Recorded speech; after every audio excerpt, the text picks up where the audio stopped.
Everyone, let me adjust the camera here.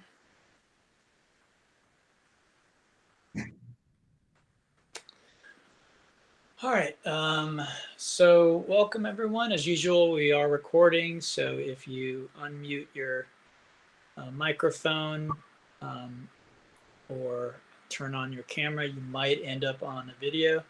Generally, it's just going to be me though, video. But if you do have a question, you can leave it in the chat as usual, and you can also unmute if it's a question that you know, it doesn't make sense, or if I don't see that you left a question. Otherwise, leave your microphone muted, because sometimes there's extraneous noise that can be very distracting to others who are doing the class. You might not hear it on your end, but others might. Here are the props I recommend for almost any yin class. Bolster, which should be like a firm pillow. So not a soft pillow, not like the one you might use in your bed, but like maybe a couch pillow. Blanket, you could substitute a beach towel for that, like a large, firm, again, somewhat firm blanket. And then blocks, those are the hardest thing to replicate, but you could use a stack of books, a ream of paper, something like that. All right. And I don't think we need a strap today, but if you do need a strap, you can just use a belt. We usually work for that. All right, today we're doing a sequence I created that I just call Quiet Yin.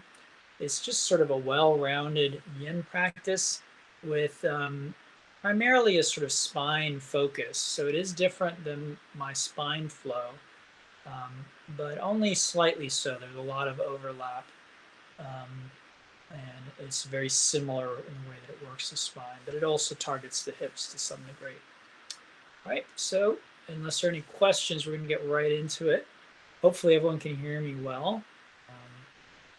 And then we'll start with our, let me grab my singing bowl, my timer. There it goes.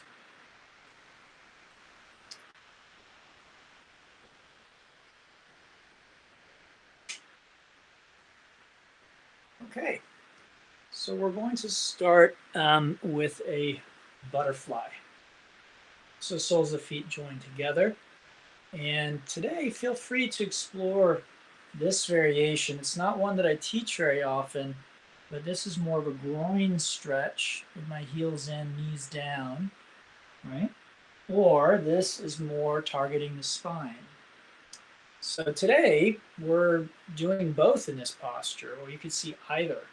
Very often I use this to work the spine, but today, if you want to explore this groin stretch, you can do that. I'm going to do that today.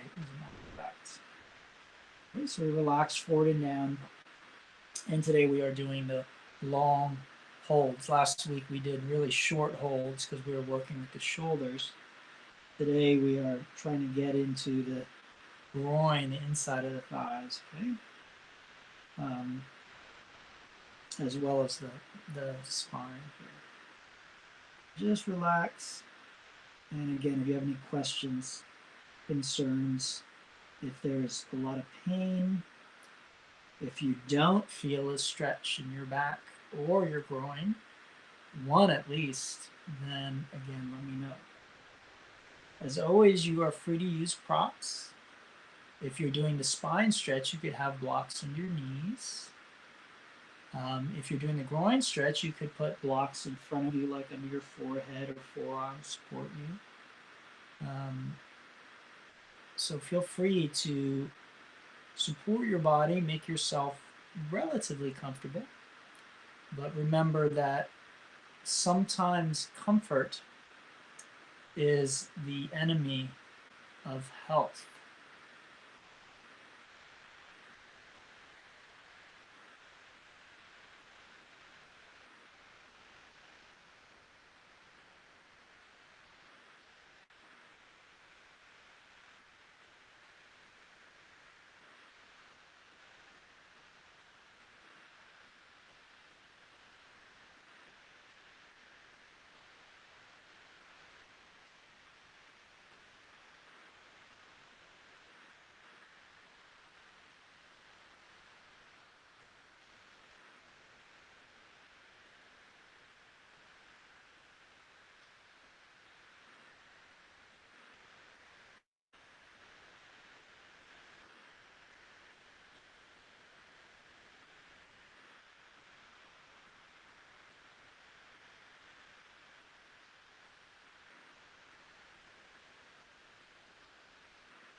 2 minutes left here.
The 30 seconds left.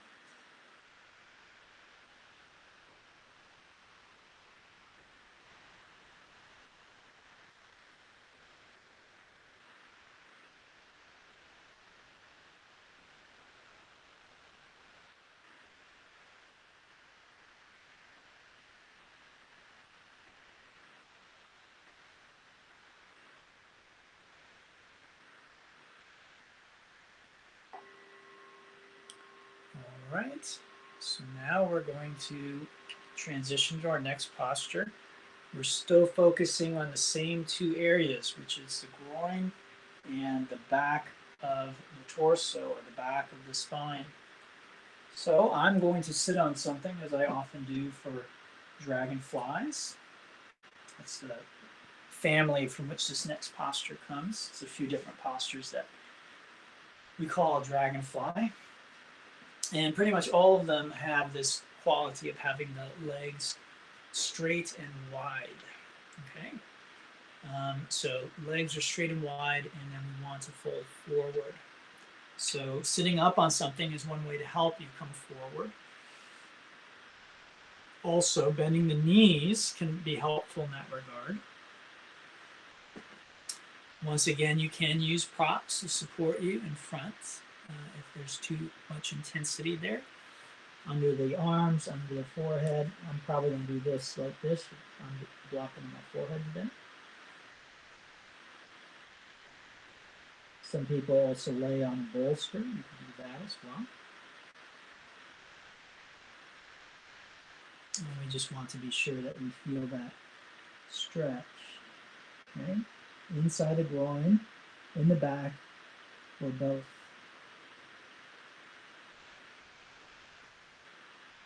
And we always want to be sure this is within the range of what we consider safe for our body to be doing.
About a minute and a half left here.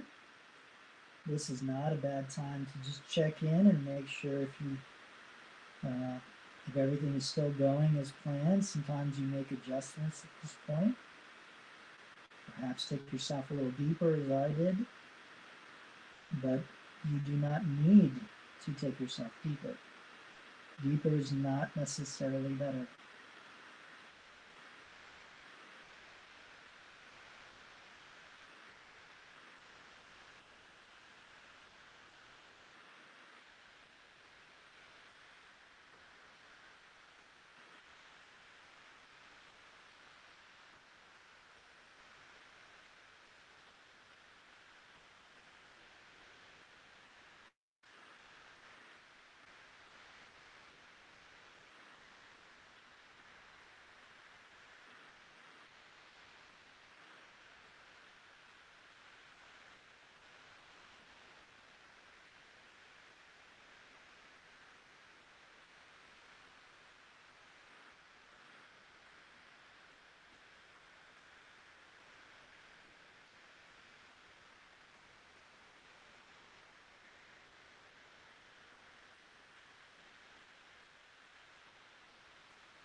All right, so we're going to come on up and we will do our rebound. So to do the rebound, we want to just gradually, you don't have to rush. I definitely don't feel like rushing. My legs won't allow me to rush. I gradually make my way back onto my back, and again, I'm not counter stretching. I'm just coming back as quickly as I can, which is not very quickly, but as quickly as I can, and just relaxing in stillness.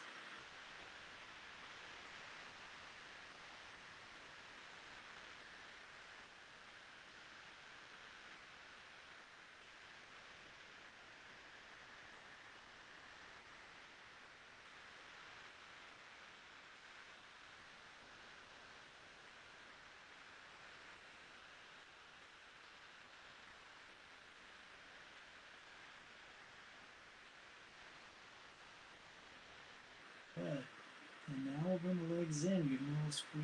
Move around a little bit. Shake it out a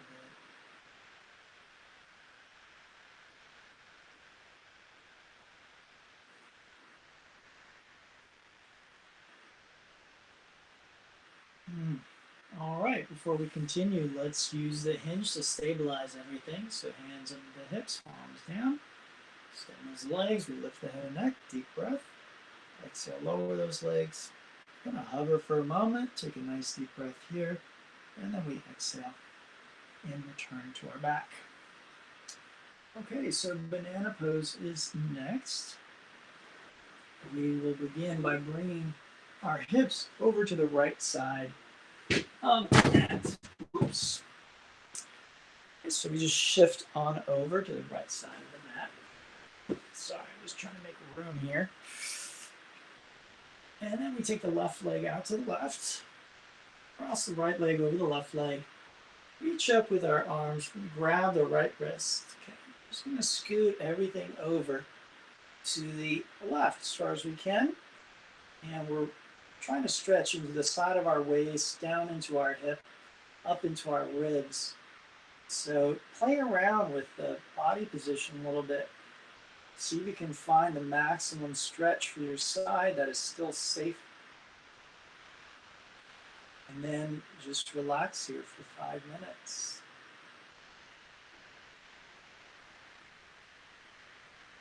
Sometimes I like to say, in Yin Yoga, we let time and gravity do the work for us.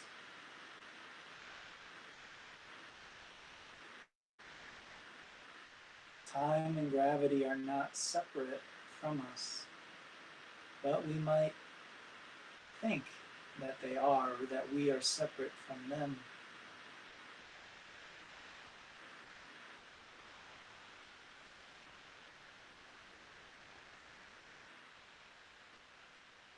So it can be powerful teaching and lesson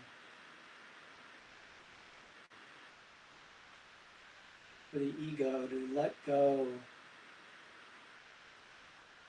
of constantly trying to do, constantly trying to improve.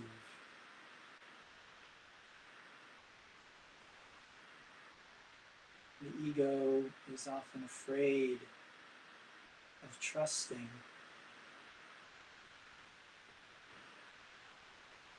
our true nature.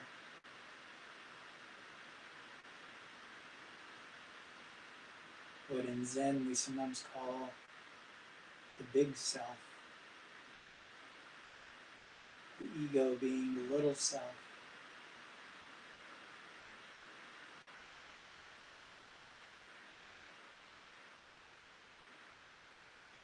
So many of us believe if we were to stop trying, if we were to stop being afraid, bad things would happen.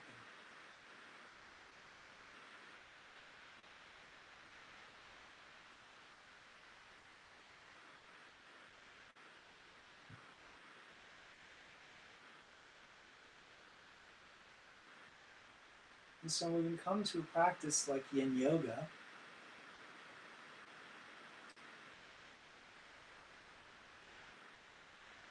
some people might find that that fear is there.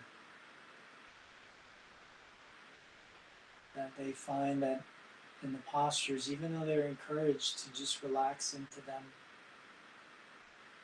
to let time and gravity do the work, they find in subtle or not so subtle ways a sort of efforting or maybe resisting the experience. Sometimes we can find ourselves clenching our jaw or furrowing our brow in a pose, even though it doesn't help. It doesn't make the pose easier, it doesn't make it better.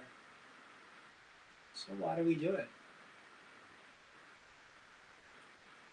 Because we're not aware.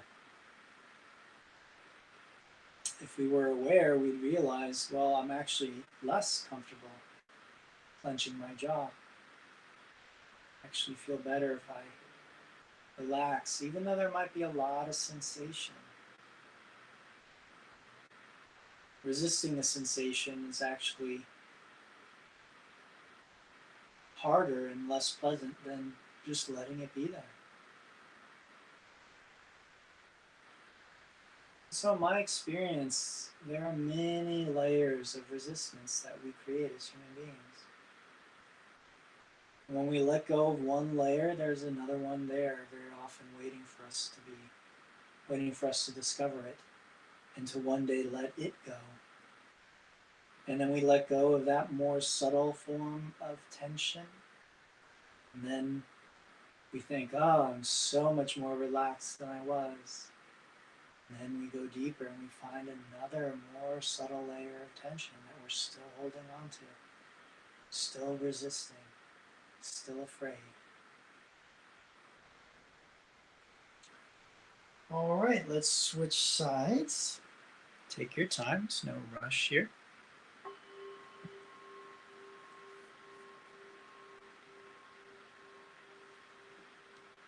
Okay, we're going to move our hips over to the left side of the mat.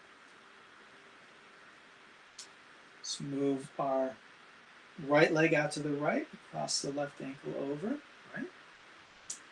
And then reaching up, grab the left wrist and move ourselves over. So you just have to decide how far over you need to go to find a good stretch. Okay? And then once you've got it, again, really all we need to do is just surrender to the posture. If there are any questions, let me know.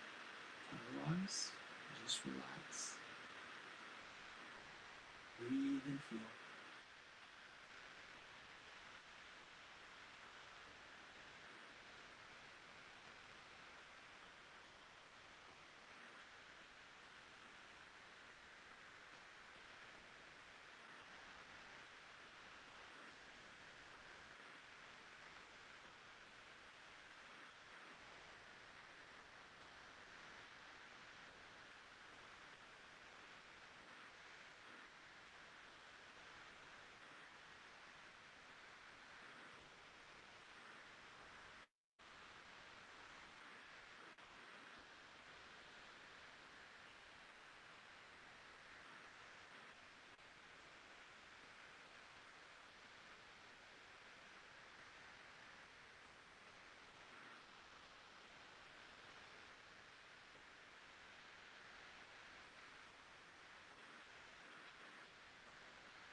So about 2 minutes left here. Again, now's not a bad time to check in and see if maybe you want to adjust something.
Less than a minute here.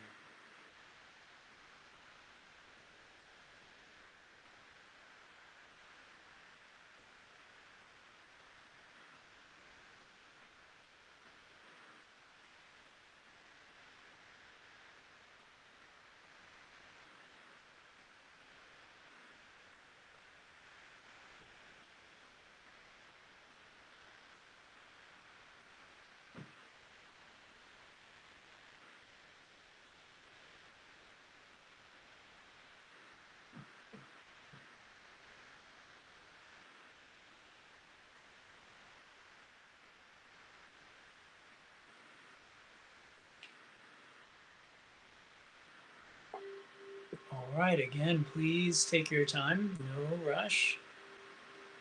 Making your way back to a neutral position to feel the rebound.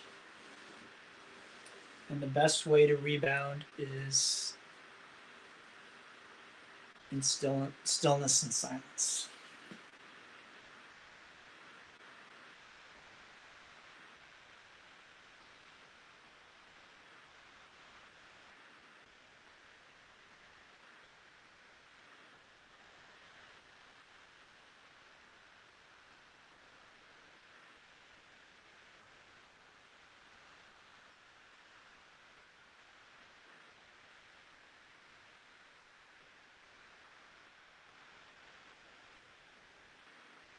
Good, let's bring our legs in. We'll give them a little squeeze.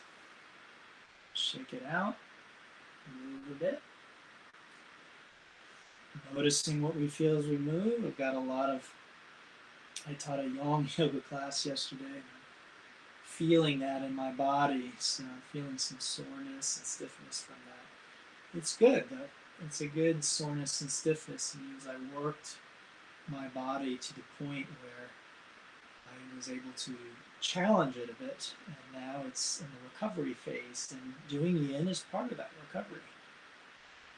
All right, let's go ahead and hinge on up. So hands under the hips, extend our legs. Let's lift the head and neck. Take a nice deep breath, and exhale, slowly lower the legs. Hover for a moment, and then let's come on up to seated. Okay, we're about halfway through now, so we're going to transition into tabletop. And let's just move our hips and spine around a bit. Shake things out, a little bit of movement.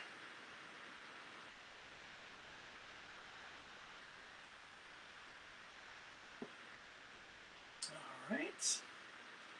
And we can do a little bit of down dog as well.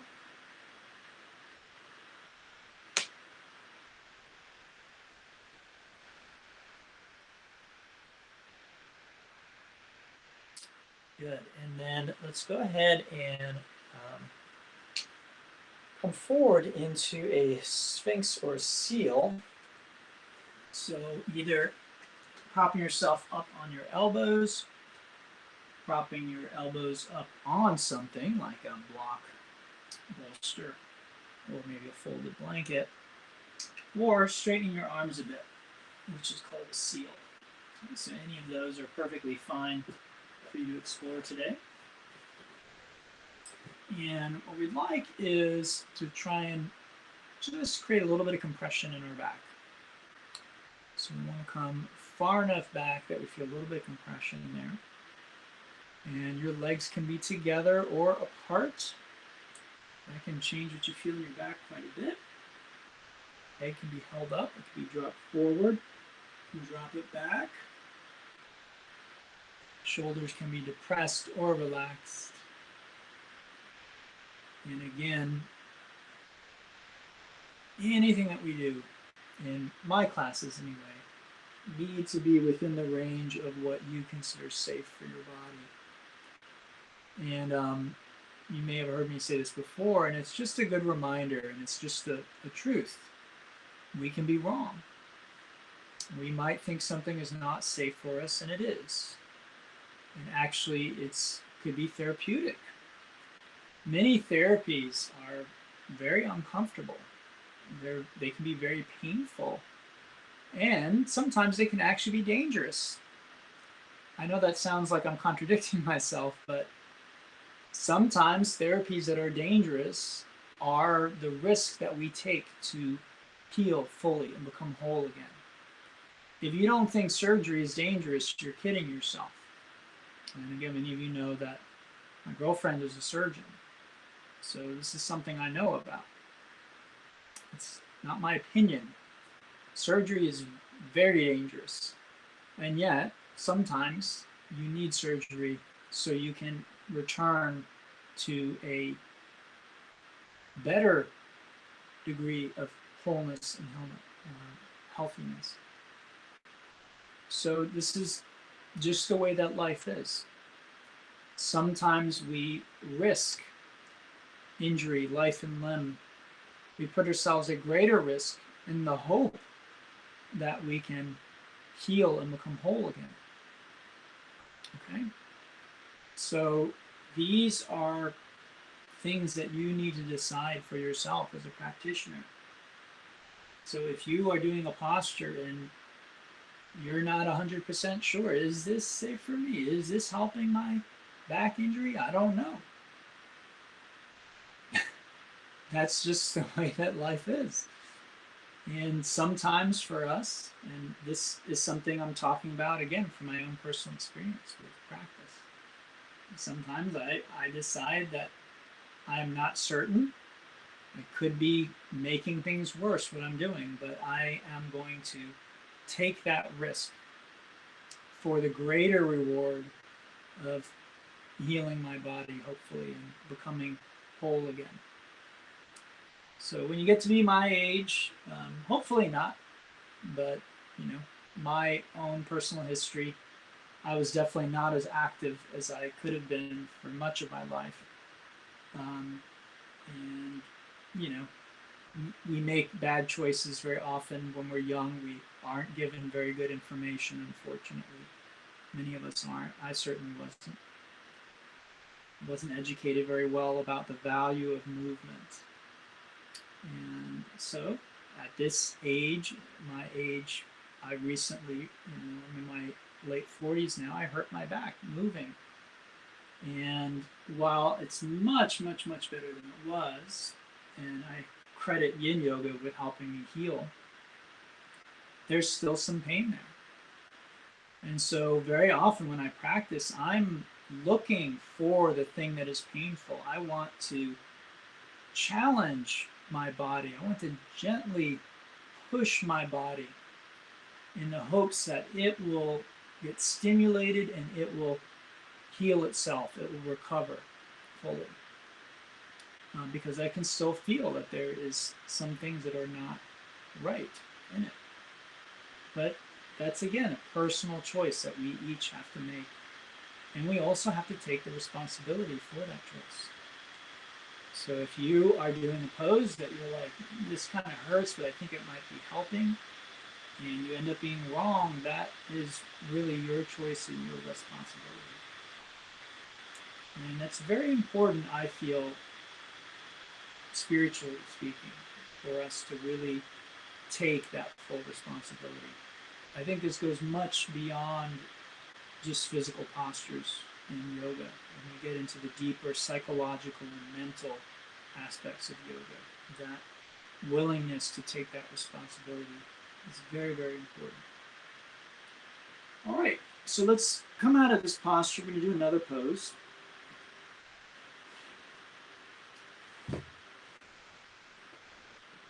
All right. So let's set up for a saddle pose. You can just come down for a moment as I set this up. And then we'll look at it together in a moment.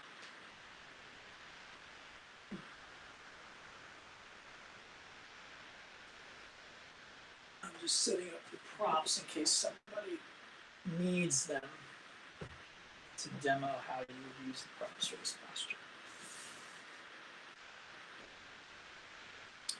Okay, so go ahead and press back to a kneeling position. Now you can sit on your heels, between your heels, or on a block that's between the heels. Now most of you have heard me teach this a million times, but I'm just going to go over it again for anyone who forgot or anyone who's maybe new or anyone who maybe hasn't done this particular pose with me before. So there are two areas that are problematic: ankles and feet, and the knees. So ankles and feet we can usually deal with a blanket. I've rolled one up and put it under the ankles if the ankles lack in flexibility.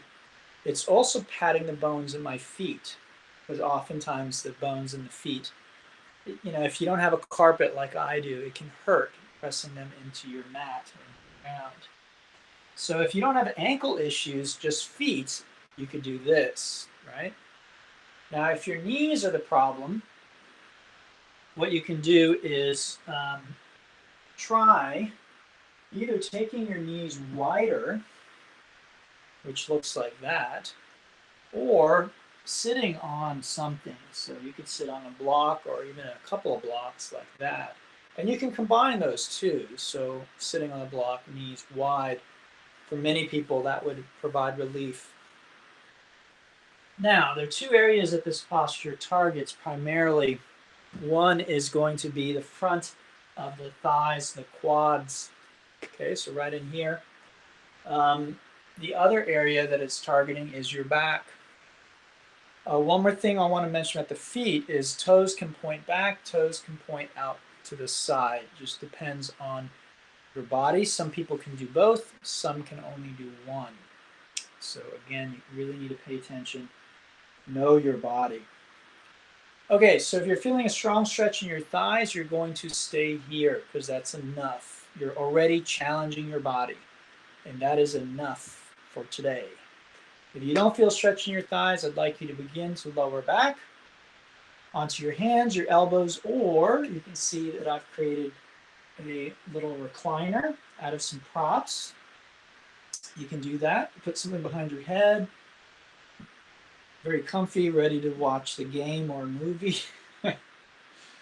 All right, but as many of you have heard me say in the past, Yin Yoga is not really about being comfortable. And as I said earlier, comfort is often the enemy of health. I'm sorry, I didn't set this place up. I'm not God. I didn't make it this way. Don't blame me. I'm just a messenger. So sometimes people get upset. You know, I say things like that. I'm just stating the facts. So when we're too comfortable, our bodies, our minds, our emotional maturity can rot. It literally can become really sick, weak, frail. Again, don't get upset. It's just what is a spoiled brat? Spoiled brat is someone who has not had to deal with emotional stress in a healthy way. A spoiled brat, you know, someone who's spoiled rot is someone who has been emotionally pampered in their youth, and they learned the wrong lessons about life, and they become very difficult people to be around and to deal with because they think they're always supposed to get their way, and they think when they don't, that throwing a temper tantrum or something equivalent is, the way to handle it or deal with it. All right, so while this is comfortable, if we don't feel either a stretch in the front of our thighs or a little bit of compression in our back, we're going to come back further. So this is one way of doing it. I'm definitely feeling more in my back here. But the way I usually do this posture looks like this, which is all the way back on my back. Okay. So again, just as a reminder, I think everyone here today has probably heard me say this before, but I don't win because I'm on my back, right? It's not a competition. This isn't like gymnastics or dance where you're being rated and you're being compared to other competitors, and the person who's on their back is the one that wins the posture, wins the class. So it's unfortunate, but a trend that I see happening in the United States, and it might be happening around the world too, but again, it's, in my opinion as a teacher, a very unfortunate thing that people are really overemphasizing and obsessing about how postures look. And the fact that there are people who are Instagram stars who are just basically yoga teachers or yoga practitioners who just post pictures of them doing poses, and that people would follow these people. And I knew someone who, one of these Instagram stars, came to a local yoga studio that I work at, and they did a workshop and it was sold out. And this particular Instagram star, I know for a fact, had a teacher training that was like in Costa Rica every year, maybe even several. And some of my students went to this particular workshop, and they reported to me that this person knew nothing about yoga. They really didn't. They didn't even know how they were able to do what they could do. They were just very flexible, strong, young people. There was a couple of them. They were like a couple. And so they just happened to have strong bodies, healthy bodies, flexible. They started doing yoga, and they started posting on Instagram, and people started following them. And the assumption is that because someone can twist themselves into a pretzel, that they know something you don't know. And so you go to the workshop, you go to the teacher training. Oh, I'm going to learn how to be like them. They're so beautiful, they're so sexy, they're so strong. Look at how amazing their Instagram account looks. I want to be like that. And you go and you find out they don't even really know how they're doing what they're doing. They might tell you some things. Oh, think of it this way, do this, do that. But when you leave the workshop, when you leave the training, you find I still am nothing like them. All right, let's unwind. Okay, take your time. Now again, sometimes people hear me say that, they get upset, they think I'm criticizing people, criticizing other teachers. Well, mind you, I didn't name any names, and that is intentional. Okay, I do know the names of the people I'm talking about. I'm not here to criticize anyone. I'm not trying to put anybody down, but part of my job is education. And so sometimes to educate means pointing out things that you think are an error, a mistake. And so when we get too obsessed with the looks of yoga, how yoga looks, the glamour of it, then very often we are taking away yoga's power. And we are setting ourselves up for potentially a lot of harm in the long run. It may not show up right away, and we might spend years, decades, maybe even lifetimes pursuing spirituality and yoga with the wrong mindset and the wrong framework, um, until we realize that it's really our ego that's driving us. And spirituality is really about dissolution of the ego. And the reason we want to dissolve the ego is because that's what leads to bliss, peace, contentment, and joy on a level that most of us can't really imagine. You might not even believe it's possible to be that happy, that content, that joyful from one day to the next. But it is. All right, let's bring our legs in, give them a little squeeze, shake it out, move around a bit.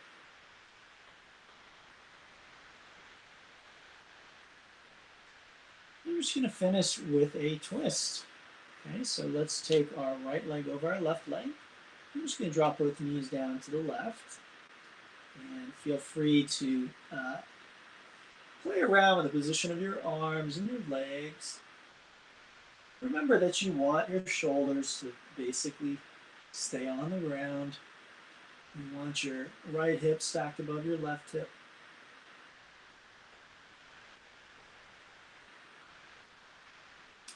You can position your head and your arms really in any position that, again, it helps facilitate the twist.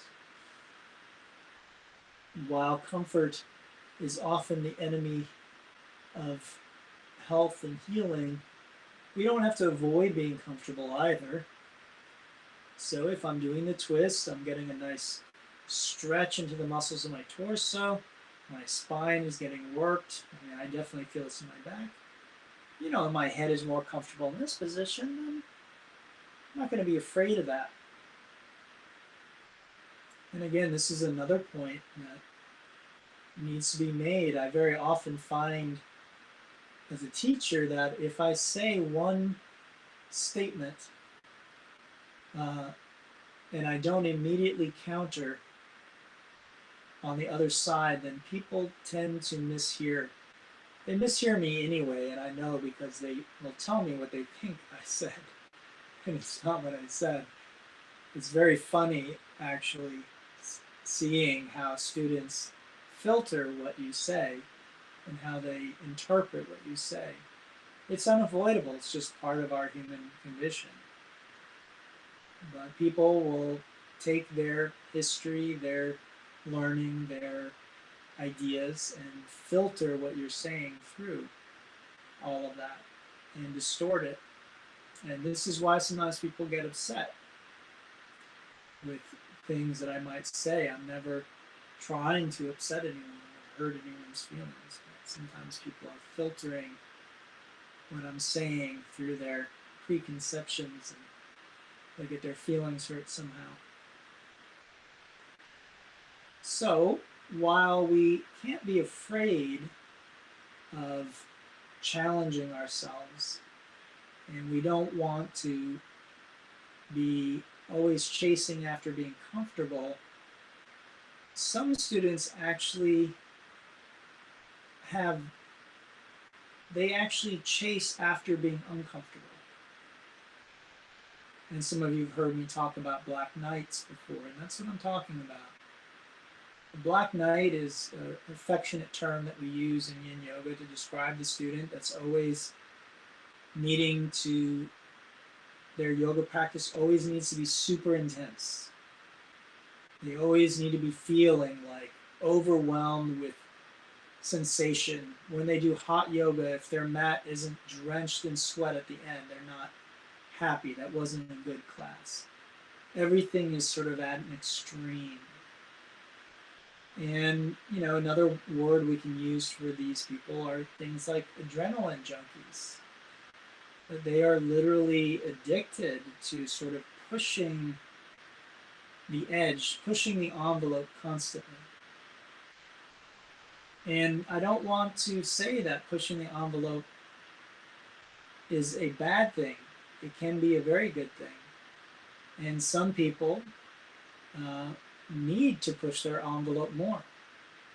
They're what we call panda bears in Yin Yoga, or gummy bears. They're afraid. They're very comfortable. They like being comfortable. They don't like pushing themselves. They don't like sweating, right? When they go to yoga class, if they're sweating, if it's too hot, they come over and tell me, "Can you turn down the heat a little bit? It's too hot in here.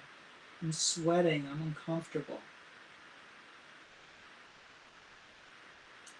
So again, these are these extremes. I've had the opposite happen too.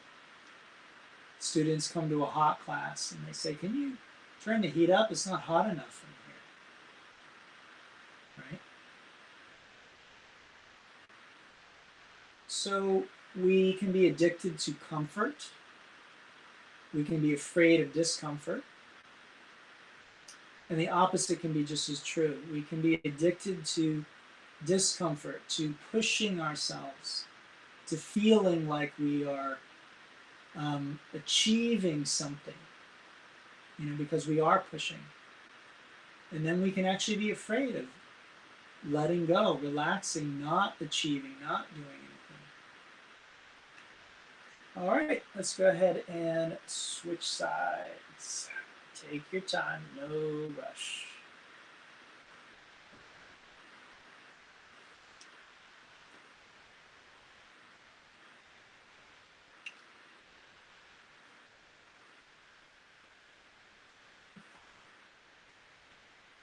Okay, make sure your shoulders basically stay on the ground, and then let your left hip be drawn over your right hip to a nice twist.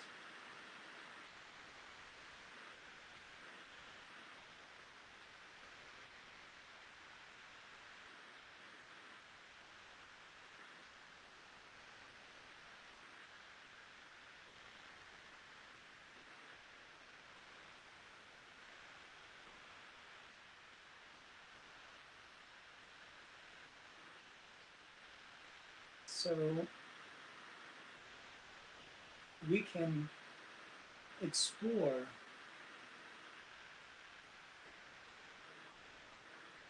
especially in something like meditation, what would it be like if I were not afraid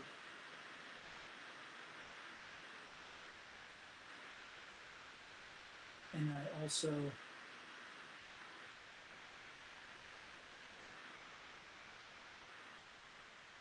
just let go?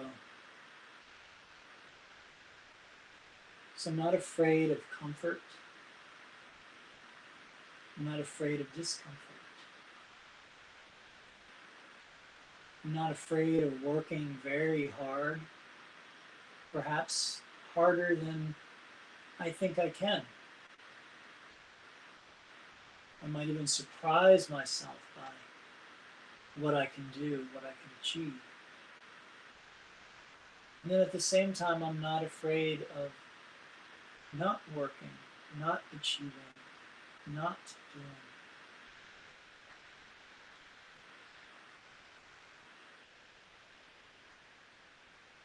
What would that be like?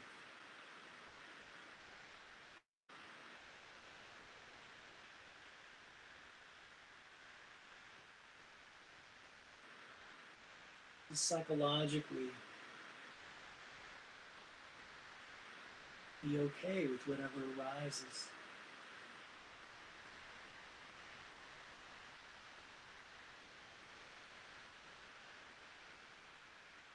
And in yoga, if we have good instruction,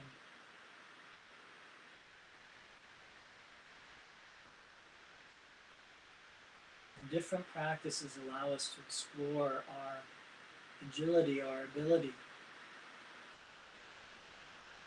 to be flexible psychologically. Often in Yin, we're focused more on the surrender, the stillness, letting go. And then in Yang Yoga and Vinyasa Yoga, we're exploring more the ability to surrender to the work, surrender to the challenge.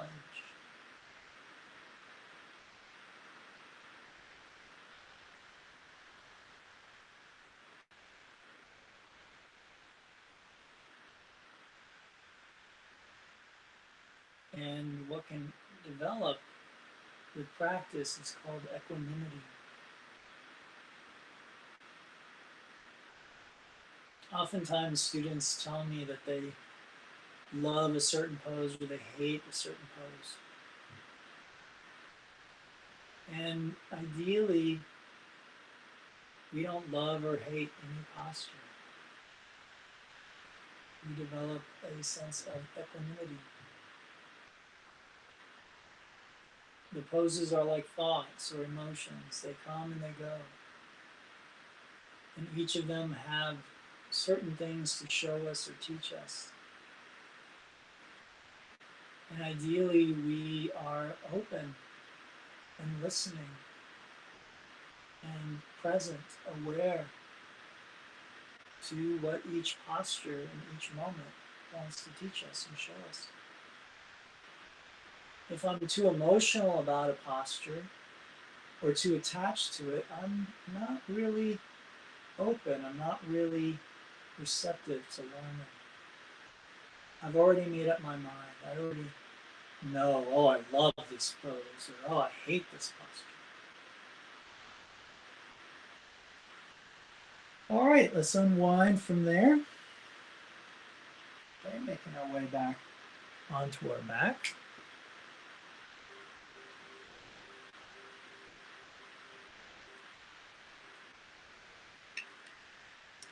And again, let's just rebound for a few moments.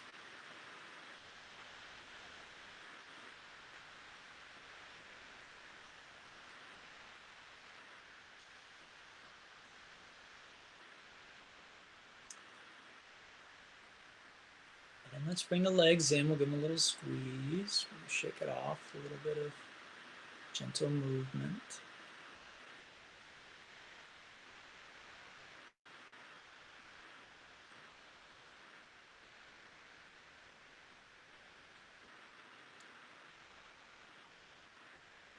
And then this is where I'm going to leave you today. I do recommend you take about 6 minutes at least to relax on your back in Shavasana, the corpse pose. And if you want to finish with Yoga Nidra, which is often what we do in person, then feel free to go to my Patreon page. And I've got several Yoga Nidras there that you can do. Some are short, some are really long. So if you'd like to do that practice at the end, you can do that here. If there are any questions for me, please reach out. You can find me on Facebook, Patreon, on my website, mahapathayoga.com. If there's any way I can support you as a teacher, I'm happy to try and do that. And again, just reach out and let me know. Otherwise, please have a wonderful week. I'd love it if you join me for the Vinyasa class at 4:45 and then do Yin with me afterwards. So maybe next week, if you can, join me for that. Thanks, Sibley, for joining me for both classes today. Thanks, Meredith. I'm glad you enjoyed it. Thanks, Adrienne. So take some time to relax, and if you want to do this class again, it'll be up on my YouTube and Patreon page. Thanks, Deborah. Good to see you. And I will hopefully see you guys next week. Thanks so much. Thank you, Sarah.